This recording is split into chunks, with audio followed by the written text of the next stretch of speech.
ایک حافظ قرآن لڑکی کو ایک لڑکے سے بے انتہا محبت ہو جاتی ہے۔ لڑکا بھی اس کی محبت میں بہت زیادہ پاگل ہو جاتا ہے۔ دونوں اپنے اپنے گھر والوں سے بات کرتے ہیں اور شادی کرنے کی ٹھان لیتے ہیں۔ گھر والے جب راضی ہو جاتے ہیں تو ان دونوں کی شادی ہو جاتی ہے۔ لڑکا لڑکی کی ہر فرمائش، ہر ڈیمانڈ پوری کرتا، اسے وہ جو کہتی لا کے دیتا اور اسے بہت زیادہ خوش رکھتا۔ ابھی شادی کو اتنا ٹائم گزرا ہی نہیں تھا کہ اچانک سے اس کی بیوی کو ایک بیماری لاحق ہو جاتی ہے، اور وہ بیماری اتنی خطرناک ہوتی ہے کہ ڈاکٹرز کہتے ہیں کہ اب یہ نہیں بچے گی، اس کا بچنا ناممکن ہے۔ لڑکا سن کر یہ بات بہت زیادہ اداس ہو جاتا ہے اور وہ سوچتا ہے کہ اب میں کیا کروں گا، میں اس کے بغیر نہیں رہ سکتا۔ لیکن وہ اس کو ہر جگہ دکھاتا ہے، دنیا کے بڑے بڑے ڈاکٹروں کے پاس لے کے جاتا ہے اور اس کا بہت علاج کرواتا ہے، لیکن بدقسمتی سے اس کے مرنے کے دن قریب آ جاتے ہیں۔ جب اس کے مرنے کے دن قریب آتے ہیں تو وہ اپنا منہ کھول لیتی ہے اور سانسیں لینے لگتی ہے، اور اس کی کیفیت اتنی خراب ہو جاتی ہے کہ لڑکا سوچتا ہے یہ حافظ قرآن ہے تو اس کے ساتھ ایسا کیوں ہو رہا ہے۔ پھر وہ لڑکی کے قریب بیٹھ جاتا ہے اور سورہ یاسین کی تلاوت کرتا ہے۔ سورہ یاسین کی تلاوت کرتے کرتے وہ محسوس کرتا ہے کہ اسے بہت زیادہ تکلیف ہو رہی ہے۔ وہ اللہ تعالیٰ سے اب یہ دعا کرتا ہے کہ یا اللہ اسے اس تکلیف سے نجات دے دے، اسے اگر زندگی نہیں دینی تو اسے اپنے پاس بلا لے۔ وہ لڑکی ایک دن گزرتا ہے، دوسرا دن گزرتا ہے، اسی طرح سانسیں لیتی رہتی ہے۔ لڑکا بہت پریشان ہوتا ہے۔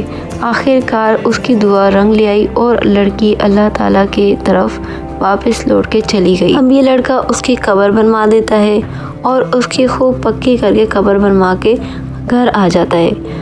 گھر آنے کے بعد کچھ دنوں کے بعد جب یہ قبر پہ جاتا ہے، اس کو خیال آتا ہے کہ میں کچھ اس کے اوپر پڑھ کے ہی آ جاؤں۔ جب یہ وہاں پہ جاتا ہے تو دیکھتا ہے قبرستان میں ایک قبر کے اوپر کچھ کتے ہیں جو بھونک رہے ہیں۔ یہ دیکھ کر واقعہ بہت حیران ہوتا ہے اور کہتا ہے کہ آخر ایسا کیا ہوا ہے جو قبر کے اوپر 4-5 کتے بھونک رہے ہیں۔ جب وہ قریب جا کے دیکھتا ہے تو یہ اس کی اہلیہ کی ہی قبر تھی جو اس نے چند دن پہلے ہی بنوائی تھی۔ وہ بہت پریشان ہوتا ہے اور کتوں کو پتھر مار کے ہٹا دیتا ہے۔ اسی طرح اب وہ اگلے دن جب جاتا ہے تو پھر یہی سین دیکھتا ہے، پھر وہ کتوں کو بھگاتا ہے اور پھر سے وہ گھر آ جاتا ہے۔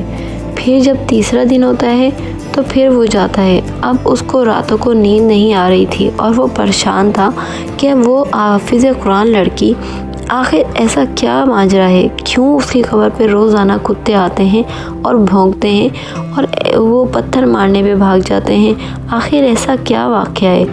وہ بھاگا بھاگا اپنی ساس کے پاس جاتا ہے اور ان سے کہتا ہے کہ میں نے یہ سارا واقعہ دیکھا ہے، اب آپ ہی بتائیں کہ ایسا آخر کیوں ہو رہا ہے۔ اس کی والدہ کہتی ہیں بیٹی تو میری بہت اچھی تھی، اس نے کبھی کسی کو دکھ نہیں دیا۔ وہ لڑکا کہتا ہے واقعی وہ جب تک میرے نکاح میں تھی، مجھ سے شادی ہوئی تھی، وہ بہت اچھی رہی۔ اس کے بعد اچانک اس کو بیماری ہو گئی، لیکن سمجھ نہیں آ رہا کہ اس کی قبر پہ اس طرح کیوں ہو رہا ہے۔ تو اس کی والدہ کہتی ہیں ہاں مجھے یاد آیا ایک دفعہ کا واقعہ، شادی سے پہلے جب تمہاری شادی اس سے نہیں ہوئی تھی تو اس نے ہمیں بتایا تھا کہ وہ کسی لڑکے کو پسند کرتی ہے۔